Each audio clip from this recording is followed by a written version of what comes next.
Mesdames, Messieurs, bonjour. Ils sont rares des partenariats qui traversent le temps sans perdre leur âme. Depuis 1975, le Cameroun et l'Union européenne avancent côte à côte entre projets communs, ambitions partagées et parfois silence diplomatique.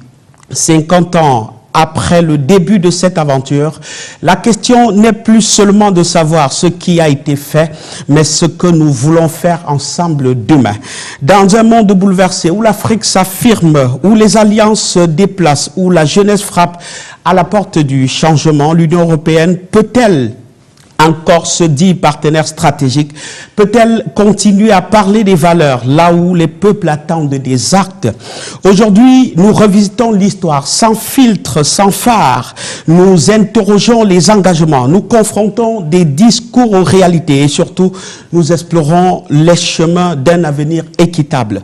Bienvenue à la Rétro avec comme invité exceptionnel cette semaine, son excellent Jean-Marc Châtaignier, ambassadeur chef de délégation de l'Union européenne au Cameroun et en Guinée équatoriale. Bienvenue, monsieur l'ambassadeur, sur le plateau de la Rétro. Merci beaucoup. Bonjour.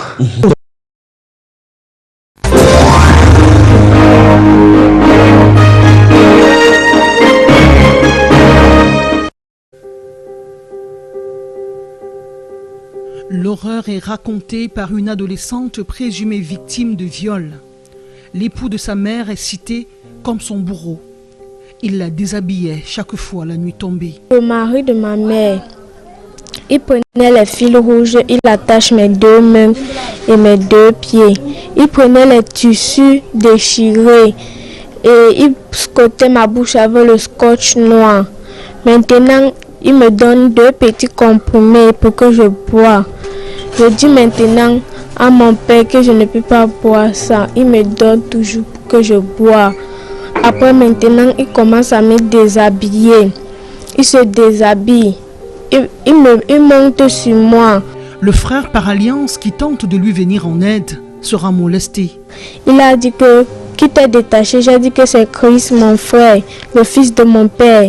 Il a maintenant dit que il a grondé Chris, mon frère là, pour dire que qu'il ne me détache plus jamais. Parce que quand il m'attache, je dois rester attaché. Maintenant, il tape mon frère Chris. Chris pleure, mais il venait toujours me détacher parce que je bougeais le lit pour qu'on me détache. Je criais, personne n'entendait parce qu'il était seul. Plus tard, ce frère sauveur, cité plus haut, va surprendre son géniteur en pleine action.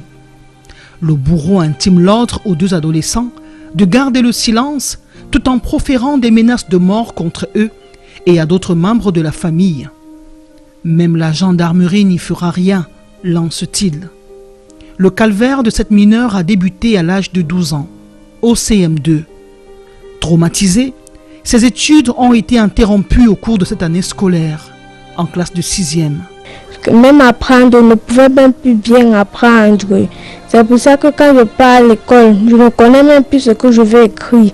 Souvent, il reste en classe, je commence à pleurer. Mes amis disent que tu pleures pourquoi? Je dis que rien. Et parce que je ne voulais pas dire à mes amis, ils ne savaient qu'elles devaient se moquer de moi. Dubitative après plusieurs alertes des membres de sa famille et de sa fille victime de viol, la génitrice se décide enfin de confronter son époux. Et quand il m'a fait part, je suis partie vers le monsieur, lui ai demandé, il a nié. Il m'a dit que non, ce n'était pas vrai. Ça a causé trop de problèmes, trop de dégâts. Il m'a beaucoup menacé de mort et je suis restée tranquille. Et maintenant, je voulais donc contrôler, surveiller.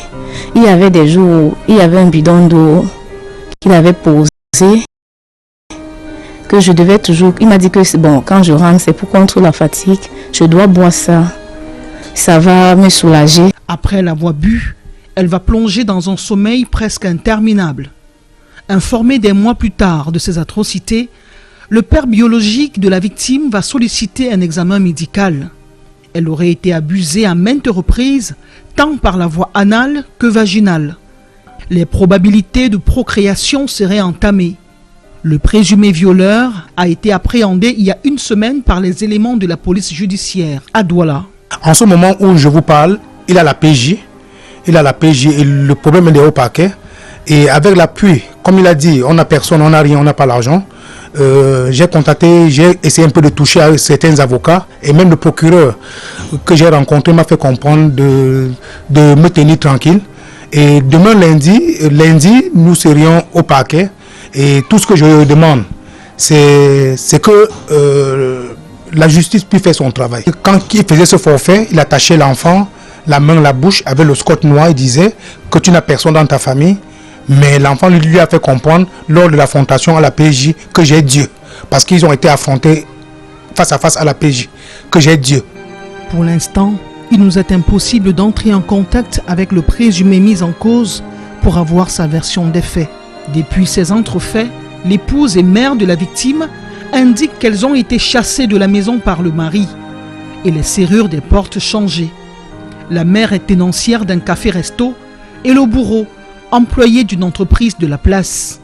Affaire à suivre.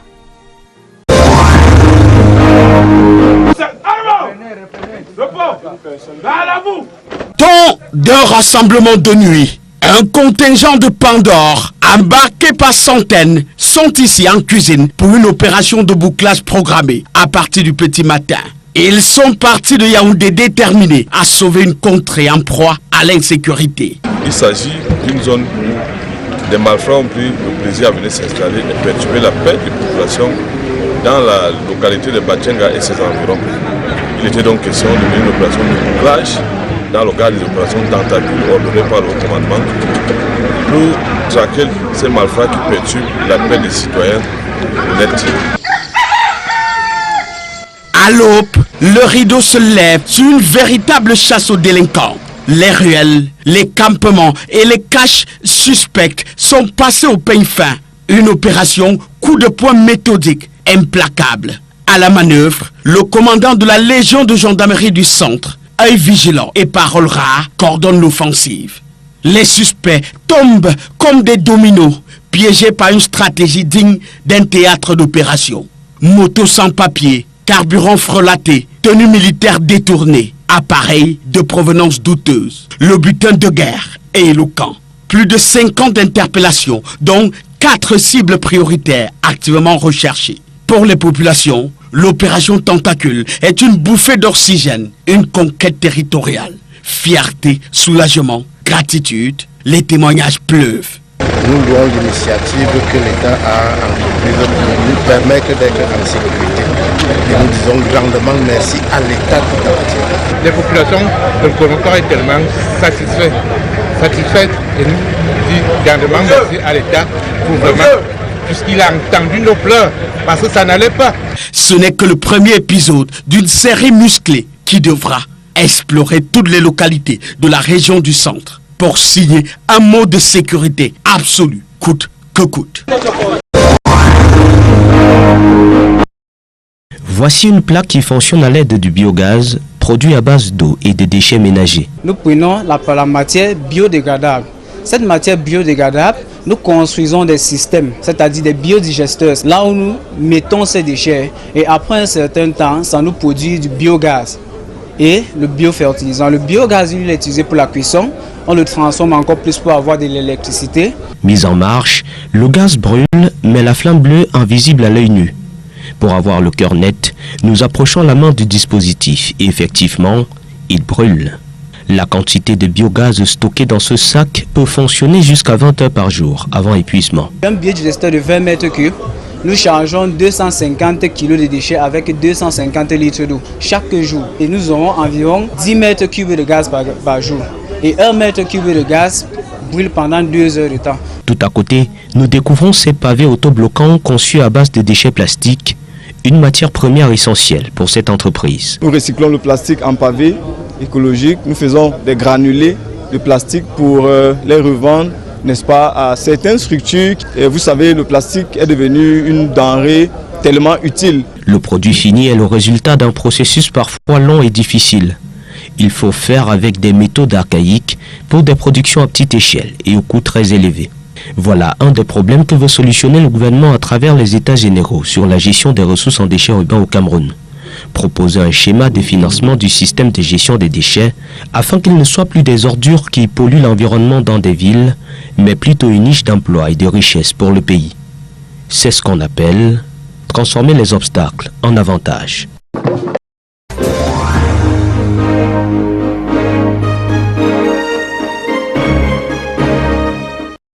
Bienvenue, messieurs et dames, si vous nous rejoignez seulement maintenant dans le cadre de cette émission, c'est la rétrospective de l'information avec comme invité l'ambassadeur chef de délégation de l'Union européenne au Cameroun, j'ai nommé Jean-Marc Châtaignier. Monsieur l'ambassadeur, dites-nous, on l'a dit à l'entame de cette émission que le prétexte de cette émission, c'est la célébration cette année des 50 années de relations entre le Cameroun et l'institution que vous dirigez ici au Cameroun. 50 ans de partenariat, c'est une longévité remarquable, il faut le dire. Mais si vous devez citer un seul moment qui incarne la puissance ou les limites de ce compagnonnage avec le Cameroun, lequel retiendrez-vous? Écoutez, je ne sais pas si on peut résumer l'histoire de 50 ans de partenariat. Quelques-uns qui peuvent retenir votre attention. 50 ans de partenariat de l'Union européenne avec le Cameroun en une phrase ou un événement. Il y a eu beaucoup de choses qui se sont passées depuis 1975 et même avant. Puisqu'en fait, 1975, c'est l'année de l'installation de notre premier bureau à Yaoundé, au Cameroun. Mais notre coopération s'était déjà développée depuis le début des années 60, avec notamment la Convention de Yaoundé en 1963, la convention fondatrice des relations entre l'Union européenne et les pays ACP, Afrique, Caraïbes, Pacifique. Et déjà dans les années 60, un des premiers projets que nous avons eus, je sais que c'est la construction de l'hôpital de Garoua, dans le Nord. C'est l'aménagement du port de Douala. Après, je peux vous citer quelques chiffres. On a construit des milliers de kilomètres de routes au Cameroun. Et il y a quelques routes que j'emprunte encore qui ont été construites par l'Union européenne, dont on voit encore la trace et les résultats. C'est aussi tout un accompagnement de filières économiques et des acteurs que j'ai rencontrés, notamment dans le cadre de la filière banane. Et puis, vous avez dit compagnonnage, et ce matin même, je recevais sur WhatsApp le message d'une jeune Camerounaise très impliquée dans son activité de promotion des droits des femmes, et qui me disait « Merci encore, monsieur l'ambassadeur, pour tout ce que l'Union européenne a fait pour m'accompagner. » Et le compagnonnage, c'est le mot qu'elle a cité, que vous avez fait avec moi. Et donc je pense que s'il y avait un résumé et un mot que vous me demanderiez, dans ce partenariat, ce qui est sa force, c'est l'humain, l'humanité. L'homme, les femmes, être ensemble, travailler ensemble, agir ensemble, être content ensemble, se fâcher parfois, et puis trouver des solutions pour essayer de construire un monde meilleur pour nos enfants, pour nos petits-enfants, pour nos arrière-petits-enfants. Alors vous avez évoqué les premières heures de ces relations-là qui étaient plus axées vers les infrastructures. Vous avez cité quelques-unes qui ont marqué ces temps-là. Les priorités ont certainement changé, les contextes aussi. Y a-t-il eu des rendez-vous manqués entre l'Union européenne et le Cameroun au fil de ces décennies? Alors, dans toute relation, surtout dans une longue histoire comme celle de l'Union européenne avec le Cameroun, un mariage de 50 ans, il y a forcément eu peut-être des moments un petit peu compliqués, un petit peu difficiles d'explication. Parfois, on me dit que la période de négociation de l'APE, de l'accord de partenariat économique, n'a pas toujours été bien compris. Or, c'est un accord qui apporte beaucoup au Cameroun. En fait, maintenant, le Cameroun a une balance commerciale positive vis-à-vis de l'Union européenne et exporte plus de produits camerounais en Europe qu'il n'importe de produits européens.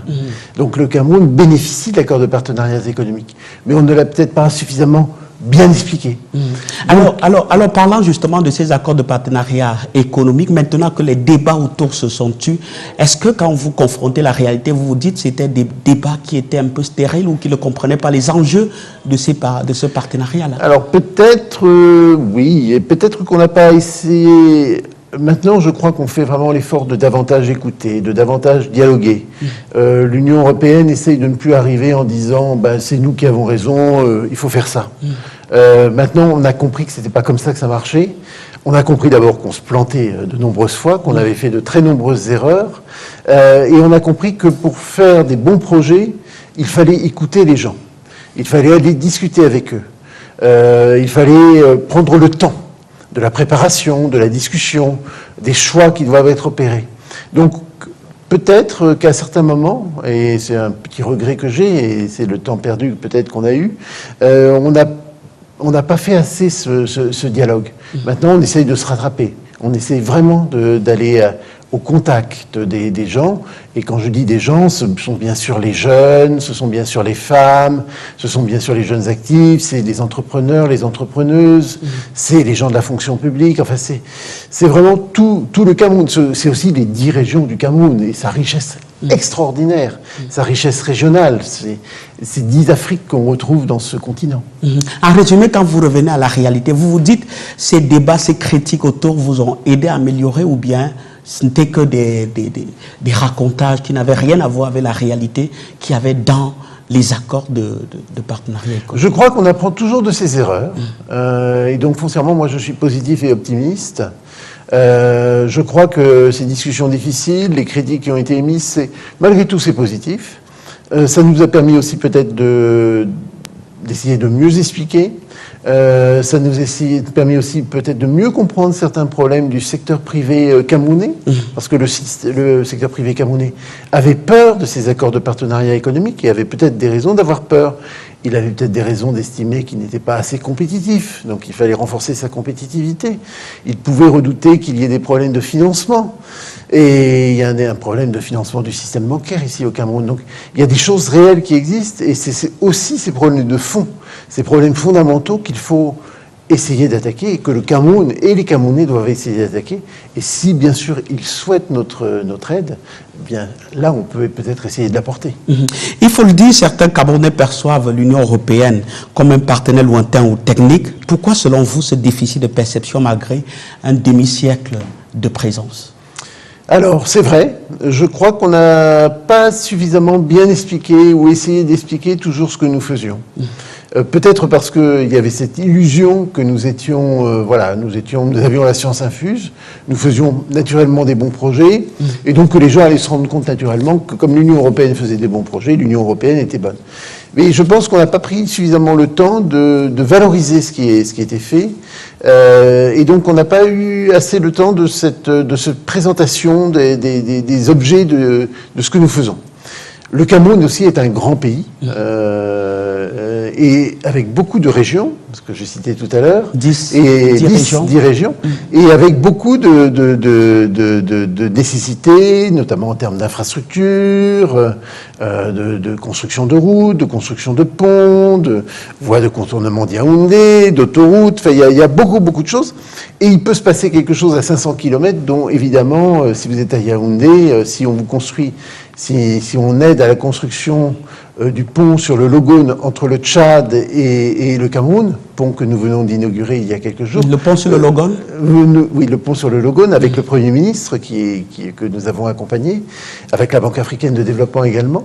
Les gens ici à Yaoundé ne se rendent pas compte des bienfaits immédiats du pont sur le Logone. Mais ces bienfaits, ils existent. Parce qu'ils raccourcissent les délais de circulation des marchandises. Bien sûr. Ça permet de gagner au moins une journée de trajet entre Djamena et Douala. Ça sécurise le transport routier. Ça ouvre bien sûr des débouchés pour le Tchad. Et comme vous le savez aussi, le Cameroun est un pays central, fondamental au sein de l'Afrique centrale. Sans le Cameroun, le Tchad et la Centrafrique n'ont pas de voie de communication et d'accès aux marchandises.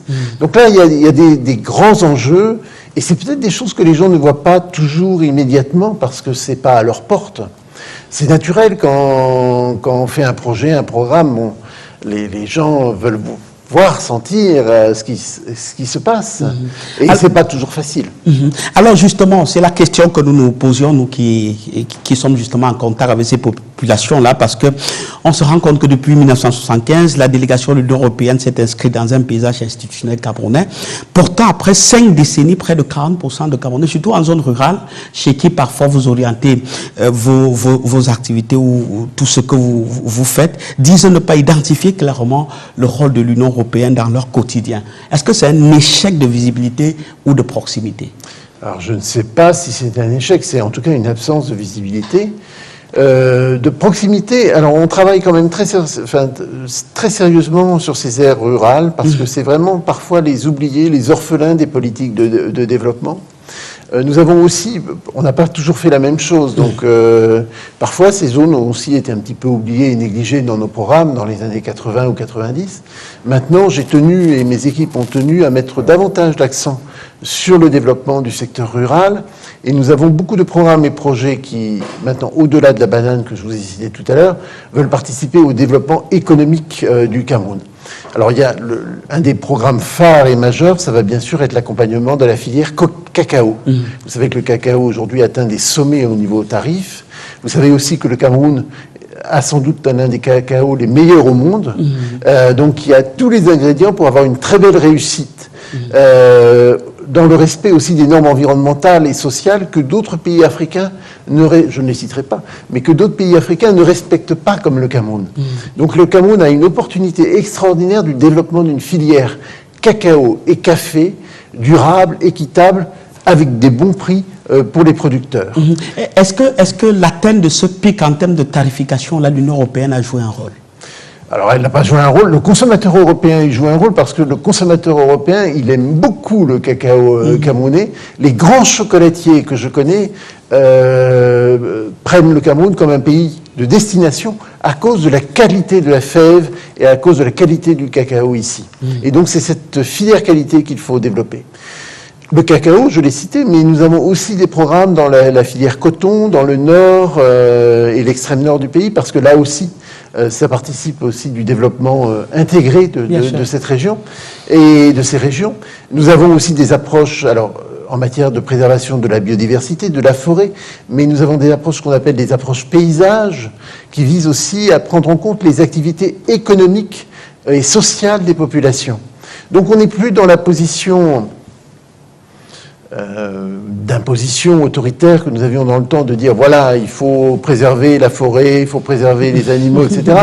Maintenant, on dit il faut trouver une solution de préserver, travaillons ensemble.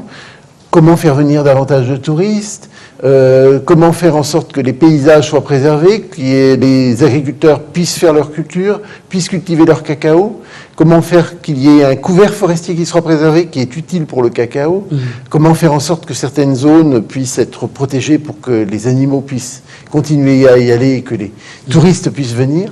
Voilà, donc nous travaillons dans l'écoute et le dialogue. Et ces questions-là trouvent réponse dans des projets que vous financez généralement? Oui. Alors, ils sont souvent sur le terrain là où les besoins sont les plus urgents, là où l'État peine parfois à répondre, associations, organisations non gouvernementales, collectifs citoyens. Ils sont les chevilles ouvrières d'un partenariat de proximité avec l'Union européenne. Et malgré les défis, beaucoup saluent un engagement et un accompagnement structurant, un dialogue ouvert et un impact réel sur leurs actions. Je vous propose d'écouter deux acteurs importants, l'un pour le développement et l'un pour le développement et l'autre pour l'environnement et la démocratie. Je vous propose de les regarder. Le regard que je jette sur les 50 années de coopération entre le Cameroun et l'Union européenne, c'est un regard avec beaucoup de satisfaction.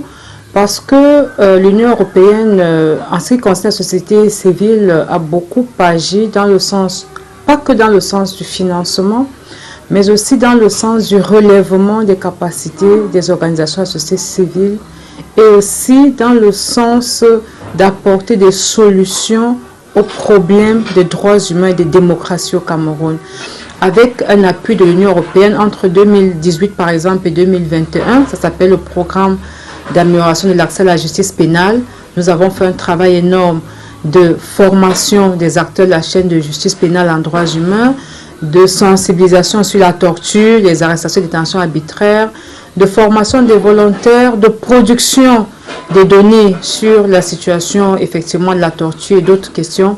Donc du coup, je pense que l'impact il doit se voir à différents niveaux. Il y a un niveau spécifique des organisations elles-mêmes, mais il y a un niveau surtout de l'impact dans la vie, dans la communauté camerounaise, la société, mais aussi dans les politiques, parce que lorsque vous faites du plaidoyer, lorsque vous formez les acteurs, lorsque vous échangez, ça contribue véritablement à l'action du gouvernement pour améliorer, n'est-ce pas, les droits humains. Pour nous, c'est extrêmement important également d'avoir l'Europe comme une sorte de modèle en termes de développement, en termes de promotion de la recherche par exemple, parce que nous sommes très liés, les destins sont très liés du fait du caractère historique de la relation qui va bien au-delà des 50 ans. Parce que l'institution Union européenne, c'est 50 ans de relations, mais les relations avec l'Europe sont beaucoup plus anciennes que cela. Et il y a eu des brassages importants de peuples depuis beaucoup plus longtemps. Donc on a une influence mutuelle qui est très grande et qui se reflète au quotidien dans la coopération. Il est très difficile de parler de formation académique, de recherche scientifique, sans évoquer l'Union européenne comme étant une destination dans laquelle beaucoup de nos cadres ont été formés. On peut difficilement, par exemple, parler de commerce de quelques-uns de nos produits de base essentiels sans évoquer l'Union européenne. Quand on parle du cacao, par exemple, on pense principalement à l'Union européenne. On peut voir d'autres secteurs. Dans les premières années de l'indépendance, on ne pouvait pas parler d'infrastructures dans notre pays sans avoir une influence importante de l'Union européenne, soit comme pourvoyeuse de fonds, soit comme pays d'origine des compagnies construisant ces infrastructures-là.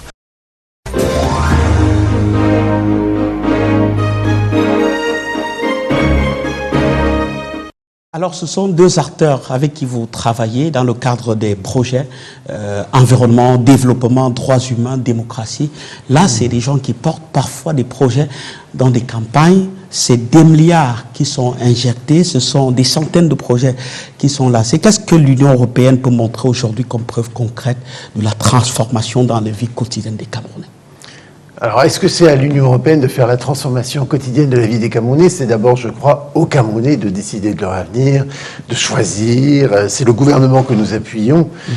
Nous sommes aussi dans un cadre d'intérêt mutuel. L'Union européenne a ses intérêts, le Cameroun a ses intérêts. Nous devons essayer de les faire rencontrer.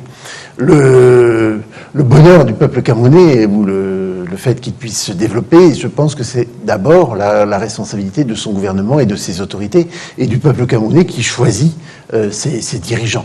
C'est pas à l'Europe de donner la leçon de dire il faut mieux faire ça ou faire ça. Voilà, c'est pas ça. Par contre, ce qui est la force de l'Union européenne, et d'ailleurs c'est ce que la dame disait très très justement, c'est la capacité de renforcement des capacités.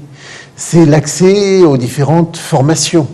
C'est l'utilisation aussi, ce que disait monsieur le spécialiste du monde rural, Samuel Guiffaut, disait clairement l'Union européenne ouvre la voie d'accès à des connaissances. Nous avons des programmes, le programme Erasmus, qui permet à des doctorants, à des jeunes formés chercheurs du système camerounais à partir en formation en Europe, à avoir des interactions avec des collègues européens. Et ce programme marche aussi dans l'autre sens, c'est-à-dire qu'il y a aussi des étudiants européens qui viennent travailler dans le cadre d'universités camerounaises. Et ça, je trouve que c'est fort et puissant. Il y a une dizaine de jeunes, par exemple, qui sont à Kribi, qui actuellement sont financés par l'Union européenne et qui viennent étudier dans le cadre du programme maritime de l'université de Chang. Donc ça, c'est puissant. C'est aussi la capacité d'avoir accès à des thèses, à des tas de ressources d'information, de renforcement des capacités. C'est aussi peut-être aider à la capacitation, entre guillemets, à la reconnaissance de la valeur de certains produits camerounais. Par exemple, je citerai le poivre de Penja, dont l'appellation... Qui est labellisé désormais. Qui est labellisé grâce aussi à l'accompagnement de l'Union européenne. Et donc ça aussi, c'est... Voilà. Il y a aussi, dans notre démarche, je ne vais pas vous le cacher, nous avons aussi la promotion d'un certain nombre de valeurs et peut-être de procédures et de façons de penser qui ne sont pas toujours les mêmes que celles de nos autres grands partenaires internationaux. Alors, c'est cela les impacts qu'on demandait, monsieur l'ambassadeur. Mais je voulais quand même, justement, pour accompagner ce que vous voulez dire à la suite, pour dire l'aide européenne a souvent été critiquée, justement, pour être trop conditionnée, trop normative. Comment conciliez-vous une coopération efficace et le respect des réalités locales? Écoutez, je pense qu'on est vraiment passé au-delà. Oui. On a décidé de rentrer dans le cadre de ce que j'appellerais vraiment un partenariat gagnant-gagnant. On met là sur la table nos capacités, ce qu'on peut faire, les moyens que nous pouvons apporter, et puis nous voyons comment on peut travailler ensemble, en tenant compte, bien sûr, des intérêts des entreprises camerounaises, mais aussi des entreprises européennes, en essayant de créer de la sous-traitance, en essayant de développer le renforcement de capacités des entreprises camerounaises. Et là, on est aussi dans cette démarche d'accompagnement qui pour nous est positive, parce que si on arrive à capaciter des entreprises camerounaises, elles seront plus compétitives et elles auront besoin d'acheter des machines-outils qui ne sont pas forcément fabriquées au Cameroun et qu'elles pourront acheter en Europe. Et donc c'est bon aussi pour le commerce de l'Europe. Donc on n'est pas du tout dans une démarche protectionniste, unilatérale, on n'est pas dans la démarche de l'administration Trump qui dit voilà, le Cameroun exporte plus de produits camerounais sur l'Europe, c'est mal, il faut mettre 10% de droits de taxe sur tous les produits camerounais avant qu'ils n'entrent en Europe. Ça, on ne le fera jamais.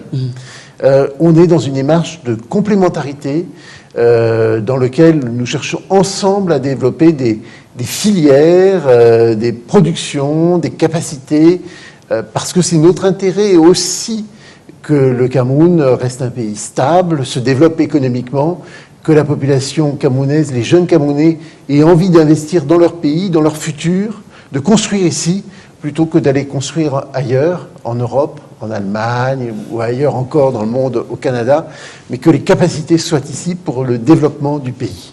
Évidemment, c'est connu, les deux modèles de coopération de l'Union européenne d'un côté et de l'Amérique, ou bien des USA de l'autre. Je vais un peu évoquer une zone dont la situation n'est pas reluisante. Monsieur l'ambassadeur, c'est le conflit, les zones de conflit comme le Nord-Ouest et le Sud-Ouest, ou même l'extrême Nord. L'Union européenne parle de résilience. Mais est-ce que les populations voient autre chose que les discours, que des missions d'observation?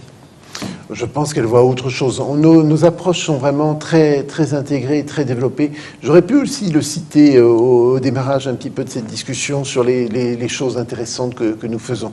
Nous avons un organisme humanitaire qui s'appelle ECHO, qui apporte beaucoup d'aide humanitaire aux populations qui sont dans la détresse.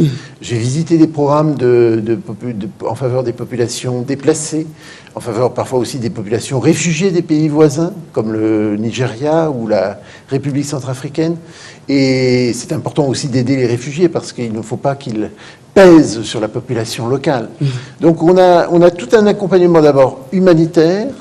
On a ensuite un accompagnement en termes de sécurité, alors sur lequel nous restons discrets, on ne va pas en faire des grandes pages et des grandes pages, mais nous avons des programmes d'appui aux forces de sécurité camerounaises, dans la lutte contre la piraterie maritime, dans le golfe de Guinée, dans l'extrême nord, bien sûr, dans la lutte contre Boko Haram et le terrorisme islamiste.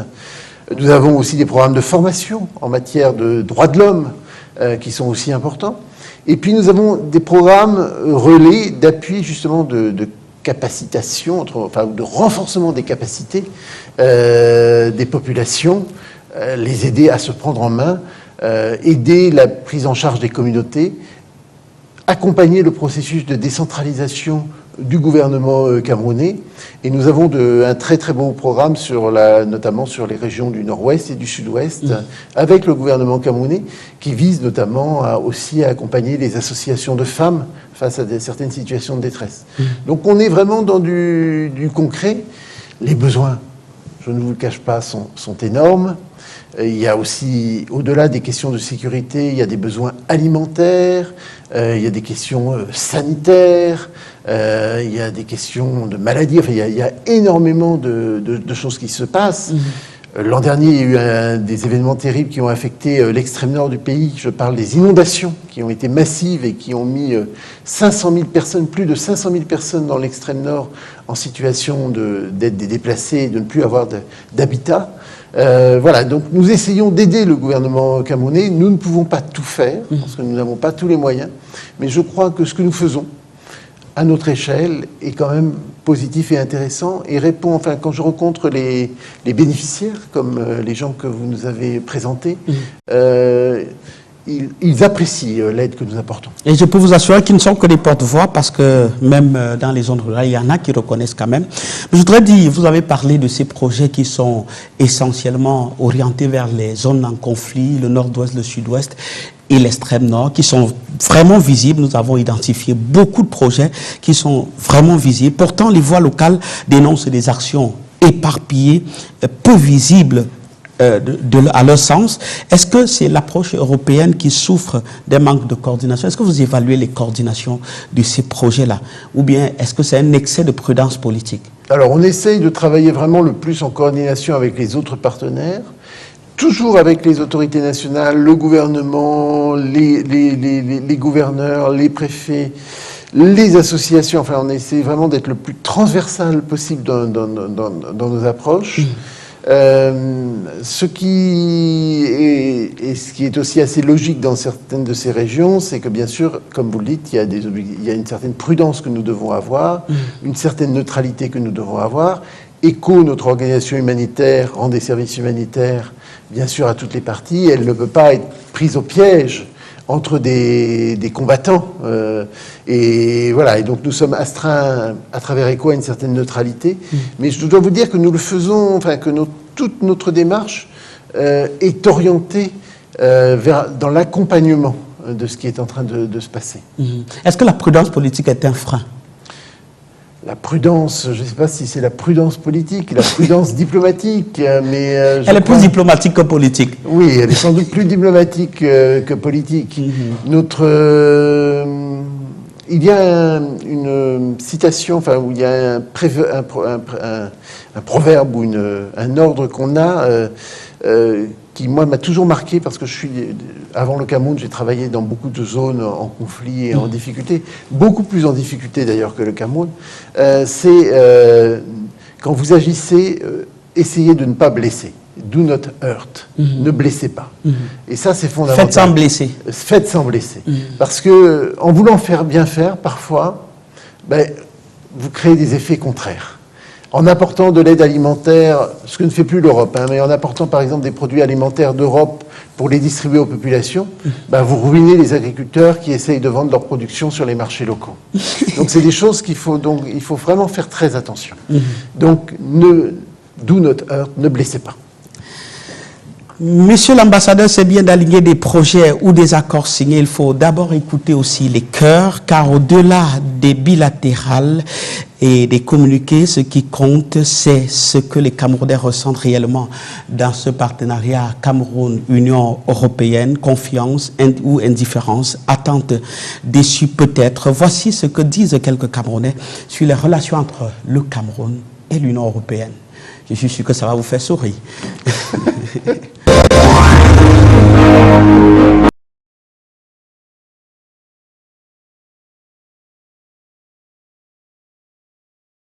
Pour moi, à ma connaissance, je peux dire que c'est une très bonne coopération. Nous avons vu beaucoup de choses qui ont été réalisées. Pratiquement dans mon quartier, là on appelle le lieu Carrefour Sorcier, nous avons bénéficié d'un puits qui a été aménagé par l'Union européenne. Et tous, bon, ils ont fait, en dehors du puits, ils ont fait encore un passage là où ils ont fait des escaliers. Ce qui fait donc que la majorité de la population est en train d'utiliser ce puits qui est très utile. Donc en boivent.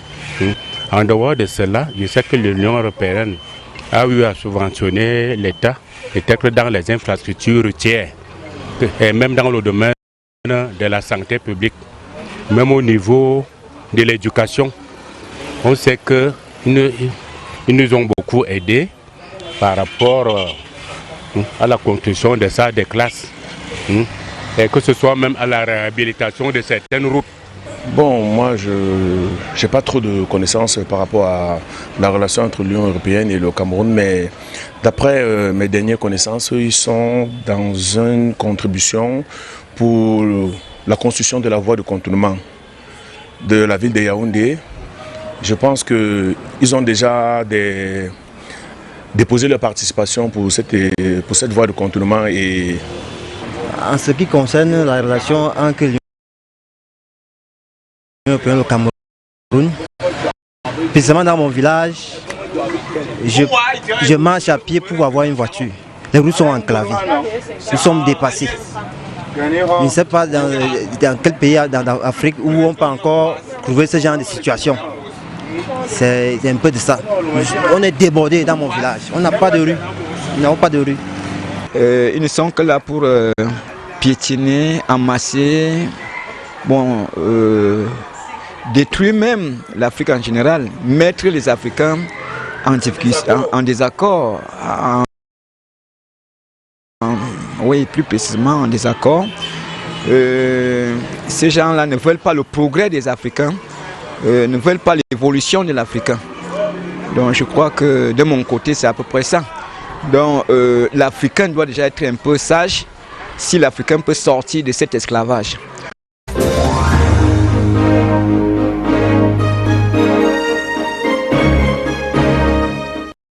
Monsieur l'ambassadeur, c'est ce que nous disions, cette appréciation à plusieurs consonances qui parfois se mêlent les pédales, les populations qui se mêlent parfois des pédales. Oui, mais c'est normal. D'abord, chacun a la liberté de critique, chacun a la liberté d'opinion, chacun a le droit de considérer que... Là-dessus, j'ai pas forcément de commentaires à faire. Je pense qu'il faut... Africain, l'Europe n'est pas contre l'Afrique. L'Europe, elle a des intérêts, elle a des partenariats, et elle essaye de les développer. Sur la base, comme je vous le disais, d'intérêts partagés. Et donc c'est là que nous devons peut-être davantage construire et expliquer ce que nous faisons et comment nous le faisons.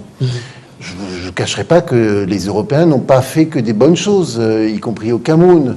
Il y a un certain nombre d'événements avant la colonisation, après la colonisation, qui n'ont pas toujours été positifs.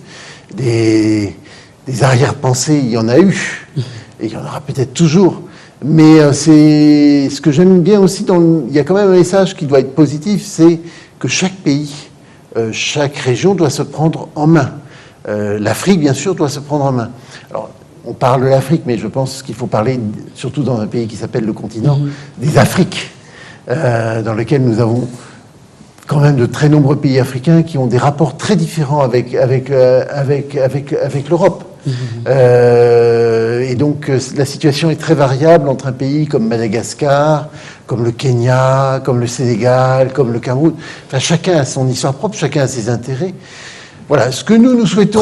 Prenons d'abord un peu le positif. Oui. Quand vous entendez quelqu'un dire il y a un puits dans son quartier qui a été financé par l'Union européenne et qui sert tout le quartier, alors vous sentez l'impact de vos actions? Oui, ben ça c'est quelque chose de très positif.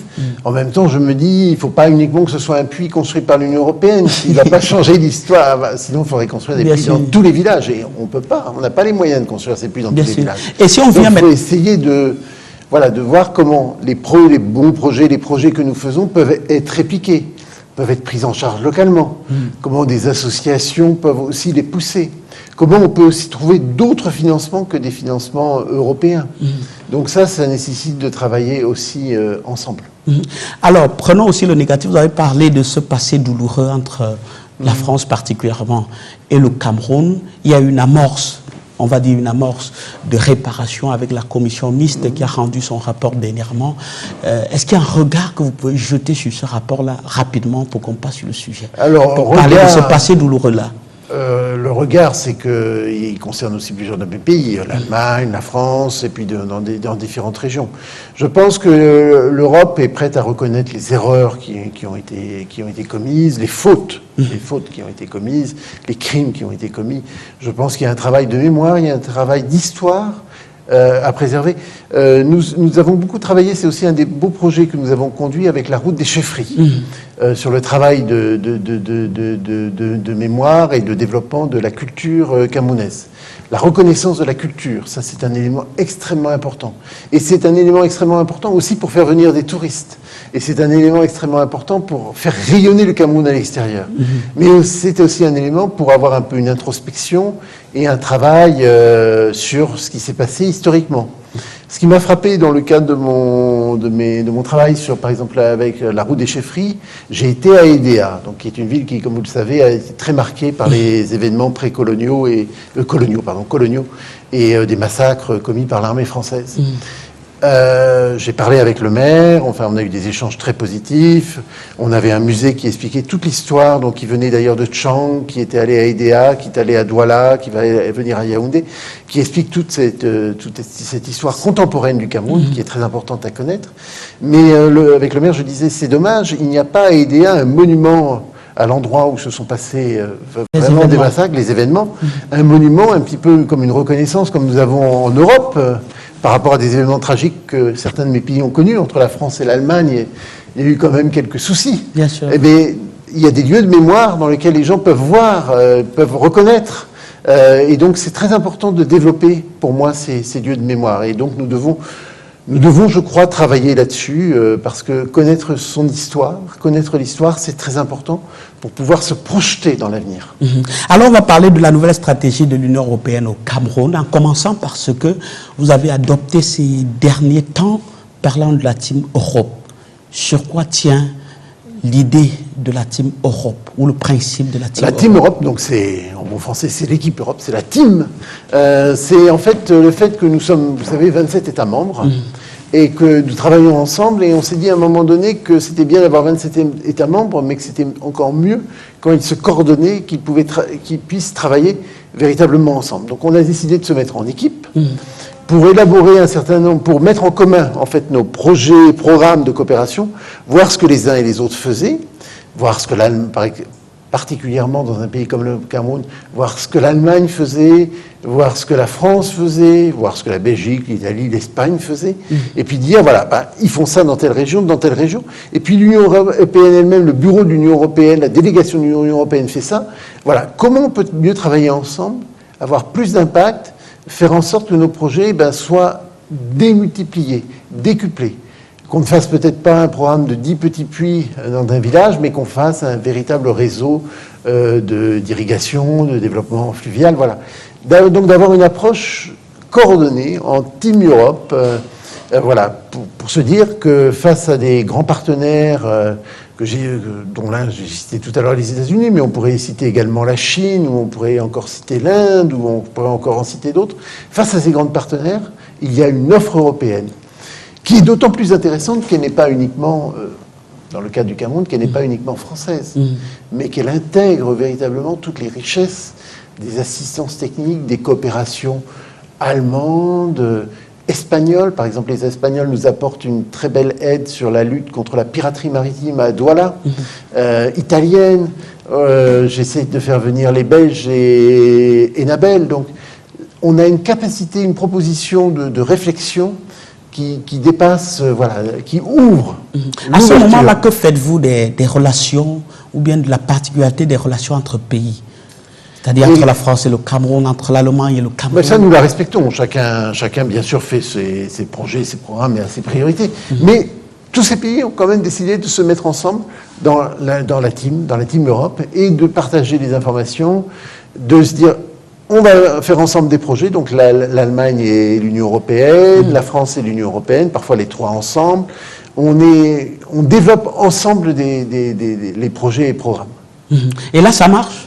Écoutez, alors ça a commencé, ça a vraiment démarré à partir du début des années 2020, 2021. C'était un petit peu au moment de l'épidémie du Covid aussi qu'on a dit Team Europe. Donc ça fait 4-5 ans. Pour moi, c'est très positif. Déjà, les gens se rencontrent, discutent entre eux. Ils sortent un petit peu de leur chapeau national. Ils n'ont plus uniquement le petit drapeau bleu-blanc-rouge, ou le petit drapeau allemand, ou le petit drapeau espagnol. Ils pensent européen.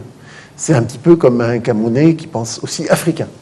Donc c'est de se penser un petit peu plus global, et de se penser vraiment comme une ouverture, comme une possibilité de dialogue. Alors avec le Global Gateway et le PIM 2021-2027, l'Union européenne promet une approche plus innovante, plus inclusive, plus impactante. Qu'est-ce qui change réellement? En quoi ce n'est pas un recyclage d'anciennes méthodes? Alors, il y a d'abord, je voudrais vous dire deux choses, parce que vous avez employé deux mots que certainement beaucoup de nos téléspectateurs n'ont pas compris. Global Gateway et PIM. Oui, c'est ça, le programme multi-annuel. Et alors, voilà, les gens ne savent pas ce que c'est. Global Gateway, qu'est-ce que c'est? C'est de dire, nous, on croit à la relation humaine, à la connectivité humaine. Si on veut un monde qui fonctionne mieux, il faut un monde où on construise des ponts entre les hommes et pas des murs. Il ne faut pas barrer, il faut ouvrir. Et donc, on pense qu'il faut ouvrir par des infrastructures routières, les corridors, développer des corridors commerciaux. Et le Cameroun est au cœur de l'Afrique. Nous avons identifié avec nos partenaires africains 10 corridors stratégiques en Afrique. Il y en a 2 qui sont au Cameroun, qui traversent le Cameroun, du nord au sud, d'est en ouest. Il faut construire des ponts. L'Union européenne a inauguré, il y a 2-3 ans, le Cross River Bridge avec le Nigeria. Avec le Nigeria. Nous venons d'inaugurer avec le Premier ministre, je vous l'ai dit tout à l'heure, le pont sur le Logon. Nous travaillons sur un 3e pont, le pont sur le Thème, avec la Guinée équatoriale. 3 ponts, 3 ouvertures. Nous travaillons sur la voie de contournement de Yaoundé, qui a été citée tout à l'heure. Il y a un des intervenants tout à l'heure qui en parlait. Qui en parlait. Donc là, des choses vraiment très concrètes qui visent à ouvrir. Donc le Global Gateway, c'est la connectivité, c'est la relation entre les hommes, c'est des infrastructures, c'est aussi des infrastructures dans le domaine de l'énergie. On a beaucoup appuyé le barrage de Nartigal, financer le barrage de Nartigal à 50% européen. Nous allons travailler sur le barrage de Kikot. Nous allons travailler aussi sur le numérique avec les jeunes entrepreneurs. Donc pour moi, c'est Global Gateway, c'est traduction française, je crois que c'est portail mondial, mais pour moi, c'est ouverture mondiale, et c'est aider à se connecter, à mieux se connecter les uns aux autres. Et donc l'Europe, elle croit fondamentalement dans cette ouverture et dans ces projets d'ouverture. Est-ce que cette approche-là tient au contexte actuel, parce que les uns diront que la Chine construit, la Russie séduit, la Turquie s'implante. Que fait l'Union européenne pour rester le partenaire crédible dans un Cameroun de plus en plus courtisé? Elle essaye de présenter la meilleure offre possible. Elle essaye de présenter le partenariat le plus équilibré possible, de trouver ce qui est bon pour l'Union européenne, ce qui est bon pour le Cameroun, et de travailler ensemble dessus. Et donc c'est aussi le cas du programme sur 5 ans que nous avons travaillé avec le Cameroun, sur 7 ans, entre 2020 et 2027. Et donc le programme indicatif multi-annuel, et donc le PIM, et donc sur lequel nous travaillons évidemment avec le gouvernement camerounais. Mais à chaque fois, donc le PIM, c'est, pour expliquer bien à nos spectateurs de ce quoi il s'agit, c'est vraiment le programme, la coordination des différents projets, parce que l'Union européenne ne va pas dire du jour au lendemain « Ah, ça m'intéresse de construire telle route, ah, ça m'intéresse de construire tel pont ». Non, on dialogue avec le gouvernement camerounais, on dialogue avec le ministre des Finances, avec le MINEPAT, avec les autorités, pour dire ça c'est vraiment prioritaire pour le Cameroun, donc on va vous aider, ça c'est moins prioritaire, donc voilà. Et donc on est vraiment dans le dialogue et la construction, la co-construction partenariale. Alors, on parle de 50 années de relations, nous y sommes. Disons, comment vous célébrez cela à l'Union européenne? Alors, nous allons célébrer ça demain, en particulier, puisque c'est le 9 mai, c'est la fête de l'Europe. C'est les 75 ans de la déclaration de Schuman, de Robert Schuman, en 1950.